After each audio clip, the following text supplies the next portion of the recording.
Doctor. ஏன் மன்னிப்பு கேக்குற? டேய், உன்ன மாதிரி ஒரு கோழை இந்த உலகத்திலே பார்த்தது இல்லடா. ஏன்டா உன் வாழ்க்கையை நீயே அழிச்சுக்கிற?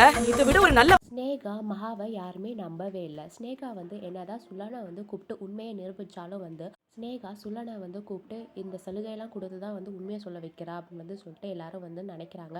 இன்னொரு பக்கம் மகாவும் வந்து பார்த்திங்கன்னா பேசினாலுமே வந்து ஆல்ரெடி ஸ்னேகா வந்து மகாவுக்கு வைர நகைலாம் வாங்கி கொடுத்துருக்கா. ஆனால் தான் வந்து மகா வந்து ஸ்னேகாவுக்கு சப்போர்ட் பண்ணி வந்து பேசுகிறா அப்படின்னு வந்து சொல்லிட்டு எல்லாரும் சொல்லிட்டு இருக்காங்க. ஸோ ஆக மொத்தத்தில் வந்து பார்த்திங்கன்னா நம்ம ஸ்னேகா பேச்சு அங்கே வந்து எடுபடலை.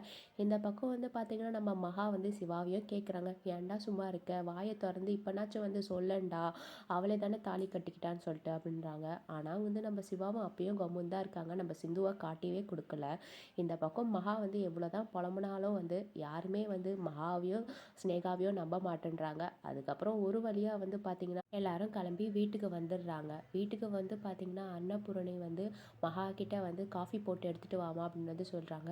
இவளுக்கு வேலை செய்கிறதுக்கு தான் நான் வேலைக்காரியா, அங்கே என் புள்ளோட வாழ்க்கையே போயிடுச்சு, எப்படின்னா இந்த சிந்துவை வந்து வெளியில் தள்ளிட்டு ஸ்னேகாவை கல்யாணம் பண்ணின்னு வந்து வைக்கலாம்னு நினச்சேன். இந்த அன்னபூரணி வந்து என் பையனோட வாழ்க்கையை வந்து கெடுத்துட்டாளே, என் பையனும் வந்து இவன் பேச்சு கேட்டு நான் ஆடிட்டு இருக்கானே, உண்மையை சொன்னால் அதுவும் சொல்ல மாட்டேன்றாளே, எல்லாம் எனக்கு வந்து சேர்ந்துக்குது பாருங்க, எப்படின்னா இந்த சிந்துவை வந்து நான் வெளியிலேயே தள்ளி தான் ஆவேன் அப்படின்னு வந்து சொல்லிட்டு நம்ம மகா நினைக்கிறாங்க.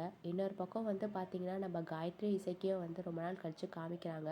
கோயிலுக்கு போன இடத்துல வந்து பார்த்திங்கன்னா நம்ம இசைக்கு வந்து காயத்ரி கிட்ட வந்து தப்பாக நடந்துக்கிறாங்க.